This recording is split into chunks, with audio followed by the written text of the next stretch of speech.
This is the the southern plateau, also known as the Deccan Plateau. Here is some features of the Deccan Plateau.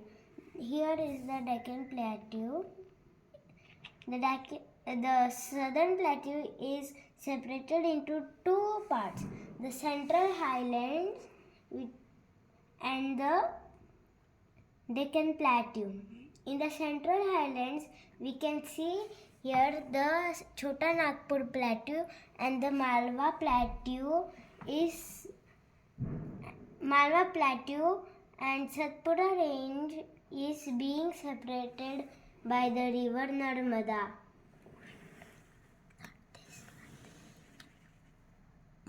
The Vidhyans Range and the Satpura and Malwa Plateau is being separated by river Narmada. We have five rivers in the southern plateau: Narmada, Tapi, Mahanadi, Godavari, Krishna and Kaveri.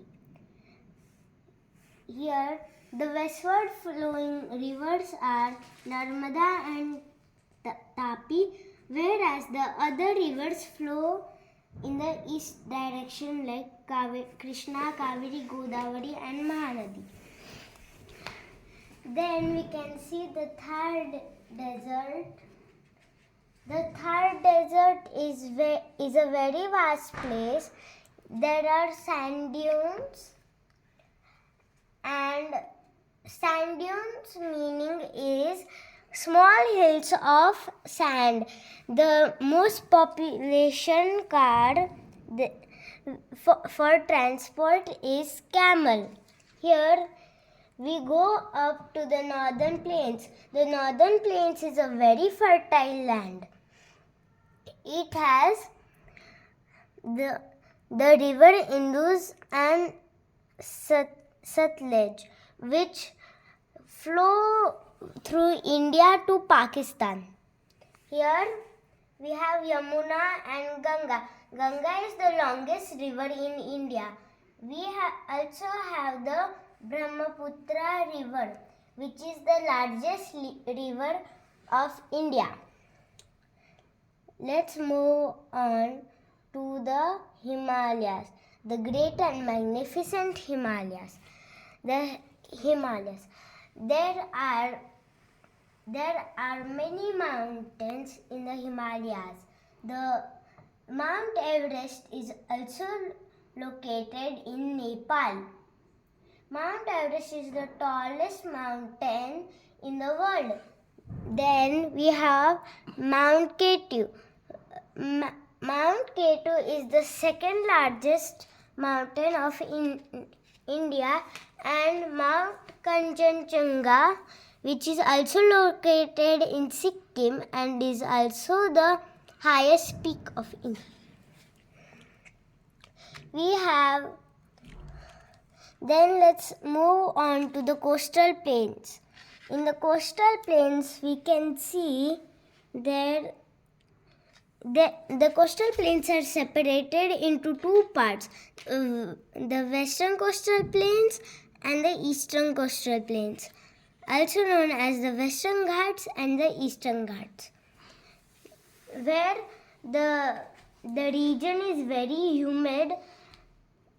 In the Western Ghats, there are more mountains, and in the Eastern Ghats, there are less. It is a very less hilly region. Let's move on to islands.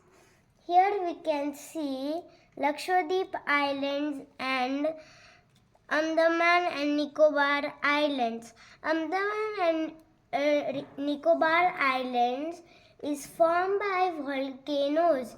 There is one volcano onto one island, which is also called as the Barren Volcano, which is an underwater volcano which erupted and formed the Andaman and Nicobar Islands. The Andaman and Nicobar Islands are separated by a 10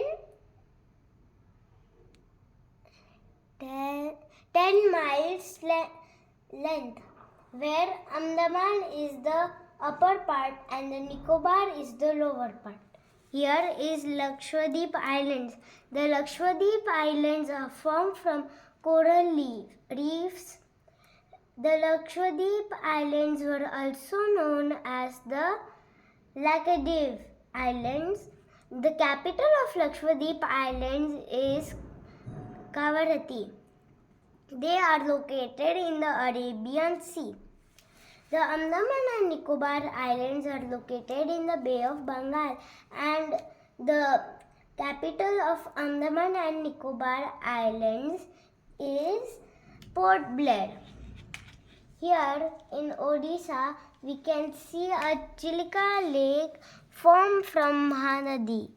The Chilika lake, and then here we can see in the Western Ghats Conchikal Falls, and also a lake called Banad Lake. Here in the Himalayas, there is also one waterfall called Noka Likai Falls.